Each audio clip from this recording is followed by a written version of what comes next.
সহজ জীবন চ্যানেলের পক্ষ থেকে সকলকে অনেক অনেক শুভেচ্ছা। আজকের আলোচনার বিষয় থাকছে আত্মহত্যা।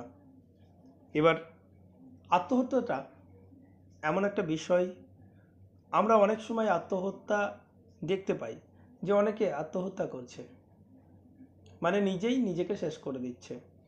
অনেকেই তো না মরে বেঁচে আছে, আমি তাদের কথা বলছি না।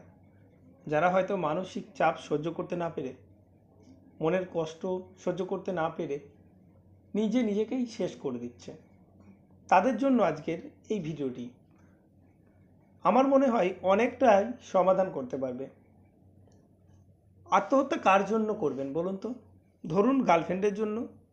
আপনি মারা গেলে সে তো আবার অন্য আরেকজন প্রেমিক খুঁজে নিয়ে আবার সম্পর্ক তৈরি করবে। স্বামী বা স্ত্রীর জন্য। আপনি মারা গেলে সে তো আবার অন্য জায়গায় গিয়ে বিয়ে করে সংসার করবে। আর যদি মনে করেন টাকা পয়সার জন্য, তাহলে আমি বলবো বৃথা। কারণ জীবনে বেঁচে থাকলে আপনি অনেক টাকা পয়সা ইনকাম করবেন। আমার খুব ক্লোজ এক বন্ধুর কথা বলি। সে খুব আমার পরিচিত বন্ধু। এবার সে একটা মেয়েকে খুব ভালোবাসতো, স্কুল লাইফ থেকেই ভালোবাসতো। এবার দুজনের মধ্যে সম্পর্ক বেশ সুন্দর। এবার একটা কথা দেখবেন, আমাদের ছেলেদের মধ্যে আর মেয়েদের মধ্যে যে বেসিক, আমাদের ছেলেদের মধ্যে ধরুন একটা ছেলের যখন ওই 18 থেকে 19 বছর বয়স হয়, আমাদের মধ্যবিত্ত ঘরের ছেলেদের তখন একটা সমস্যা কি, এইবার কিছু ইনকাম করতে হবে। আর মধ্যবিত্ত ঘরের মেয়েদের তখন বিবাহের সময় চলে এসেছে, মানে মেয়ের বিয়ে দিয়ে দিতে হবে, বাড়ি থেকে একটা প্রেশার। এইভাবে দেখা যায় যে অনেক মেয়ের বিবাহ হয়ে যায়। এবং এই ছেলেটি, যে ছেলেটি তার সঙ্গে সম্পর্কে আবদ্ধ ছিল, এই ছেলেটি যখন নিজের পায়ে দাঁড়ায়, তখন সেই মেয়েটি এক বাচ্চার মা বা দুই বাচ্চার মা হয়ে গেছে, তার বাচ্চাও হাঁটতে শিখে গেছে, স্কুলে যায়। এবার বিষয়টি এই জায়গায় দাঁড়ায়। এবার তাদের ঘটনাটা এত দূর পর্যন্ত পৌঁছায়নি। ছেলেটি মেয়েটিকে যখন খুব ভালোবাসতো, মেয়েটিও ভালোবাসতো। এবার ঘটনাটি হলো, মেয়েটির হঠাৎ করে বিয়ে ঠিক হয়ে যায় এই 2020-র দিকে। তখন কোভিডের প্রচণ্ড প্রকট, চারিদিকে অনুষ্ঠান টনুষ্ঠান কিছু হবে না, মানে চুপিসারি বিয়েটা হয়ে যাবে, এইরকম একটা ব্যাপার। তা ব্যারাকপুরে তারা এক জায়গায় দেখা করে।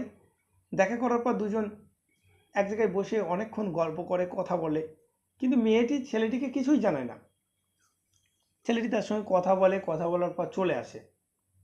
তারপর মেয়েটি আস্তে আস্তে যোগাযোগ কমিয়ে দেয়। ছেলেটি ভাবে হয়তো কোনো সমস্যা, যোগাযোগ কমিয়ে দিচ্ছে। যাই হোক, এরপর মেয়েটির হঠাৎ করে বিয়ে হয়ে গেছে, ছেলেটি জানেই না। পরবর্তীকালে, মানে 2-3 দিন পর, বিবাহের 2-3 দিন পর, ছেলেটি একটা বন্ধুর মাধ্যমে খবর পায় যে অমুক মেয়েটির বিয়ে হয়ে গেছে, তুই জানিস না?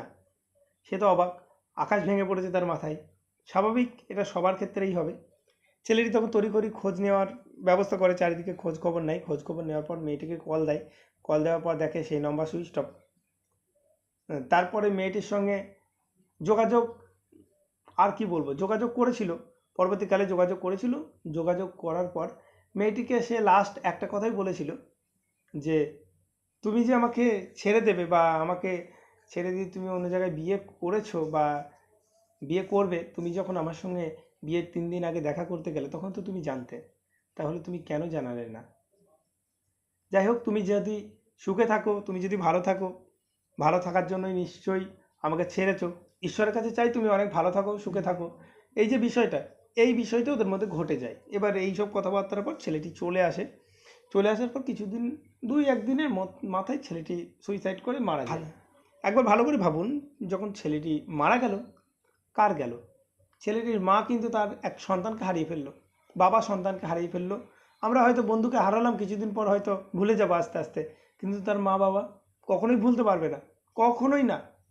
তাই আত্মহত্যা কখনো সমাধান না। আপনি ধরুন মনে করছেন যে এই সমস্যা বিশাল সমস্যা, পারিবারিক সমস্যা। অনেকজন বলে গার্লফ্রেন্ড বয়ফ্রেন্ডের সমস্যা। আরে দূর, আপনার পারিবারিক সমস্যা যদি সৃষ্টি হয় না, আপনি বুঝতে পারবেন যে গার্লফ্রেন্ড বয়ফ্রেন্ড তো দূরের কথা, পারিবারিক সমস্যা হলো এমন একটা সমস্যা যেখান থেকে আপনি বেরিয়ে আসতে পারবেন না, যেখান থেকে আপনি বার হতে পারবেন না, সমাধানও করতে পারবেন না। মানে এমন একটা সমস্যায় জর্জরিত হয়ে পড়বেন। এরকম সমস্যায় পড়ার পর অনেক সময় নিজেকে শেষ করে দিয়ে এইরকম মনে হতে পারে, অনেকের মনে হয়, অনেকজন করেও ফেলছে। কিন্তু এটাই কি সমাধান? ধরুন আপনার পরিবারে একটা সমস্যা হচ্ছে, আপনি নিজেকে শেষ করে দিলেন, তাহলে কি সমস্যাটা সমাধান হয়ে যাবে? কখনোই না, কখনোই হবে না। সমস্যাটা সেই রকমই থাকবে, সমস্যা থেকেই যাবে, শুধু আপনি থাকবেন না, তাই আপনি দেখতে পাবেন না। তাই সমস্যাকে সমাধান করাই হচ্ছে প্রকৃত মানুষের কর্তব্য, সে নারী হোক বা পুরুষ হোক।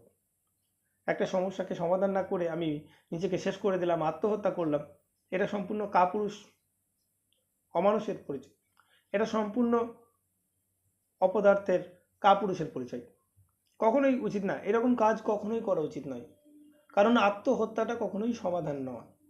আত্মহত্যাই কি সমাধান? সমাধান আসতে পারে না আত্মহত্যা দিয়ে।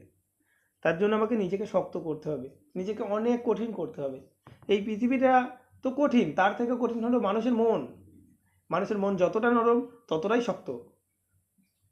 এই জন্যই তো মানুষ দেখবেন মানুষকে ভালোবাসে। মানুষকে ভালোবাসে, মানুষের জন্যই মানুষ এই যে চ্যারিটি ফান্ডগুলো, এই যে স্বেচ্ছাসেবী সংস্থা, এত কিছু মানুষ দান করে, মানুষ হেল্প করে, এগুলি তো কারা করে? মানুষই করে। সব থেকে পৃথিবীর ভালো কাজটা কিন্তু মানুষই করছে, আবার সব থেকে খারাপ কাজটি এই মানুষই করছে। তার মানে সব ধরনেরই মানুষ এই পৃথিবীতে মজুত আছে। তাই বেশিরভাগই কঠিন প্রকৃতির মানুষ, যারা আপনাকে প্রতিনিয়ত ক্ষতিগ্রস্ত করবে, আপনার ক্ষতি করার চেষ্টা করবে, আপনাকে কখনো সাহায্য করবে না। আপনি একটা ভুল করলে আপনাকে বারবার সেই ভুলটি দিয়ে খোঁচা মেরে মেরেই আপনাকে শেষ করার চেষ্টা করবে। তাই আপনাকে নিজেকে শক্ত করতে হবে। এই পৃথিবীতে বেঁচে থাকতে হলে শক্ত হতে হবে। যদি মনে করেন কারো দেওয়া সামান্য আঘাতে আপনি ভেঙে পড়বেন, তাহলে আমি বলবো আপনার জন্য এই পৃথিবীটা নয়। আপনি কখনো বাঁচতে পারবেন না, কখনো শান্তিতে থাকতে পারবেন না। তার জন্য আপনাকে শক্ত হতে হবে, অনেক শক্ত হতে হবে। আত্মহত্যা কখনোই করব না, কারণ আত্মহত্যাটা সমাধানই নয়। আমি যত দ্রুত পারবো, তাড়াতাড়ি পারবো, সমাধান করব। কারণ যতক্ষণ ধরে আমি চিন্তা করছি, ভাবনা চিন্তা করতে করতে এতক্ষণ যদি আমি এইটা নিয়ে ভাবতাম যে সমস্যাটা কিভাবে সমাধান করা যায়, হয়তো আমি সমাধান করে ফেলতাম। কিন্তু আমরা টেনশন করতে করতেই শেষ করে দিই, তারপর একসময় মানসিকভাবে ভেঙে নিজেকে শেষ করে দিই। এরকম করা কখনোই উচিত নয়। তাই আমরা কখনোই আত্মহত্যা করব না। যাই হোক, ভিডিওটি এখানেই শেষ করছি। নমস্কার, ভালো থাকবেন, সুস্থ থাকুন। আর কখনো নিজেকে ছোট মনে করবেন না, কখনো আত্মহত্যা করার চেষ্টা করবেন না। কোনো সমস্যা আসলে তার সমাধান আছে। সৃষ্টিকর্তা প্রথম সমাধান নিয়ে এসেছেন, তারপরে সমস্যা নিয়ে এসেছেন। আগে রোগের ওষুধ এসেছে, তারপর রোগ এসেছে। তাই হয়তো আমরা ওষুধটা খুঁজে পাচ্ছি না, তাই আমাদের খুঁজতে শিখতে হবে।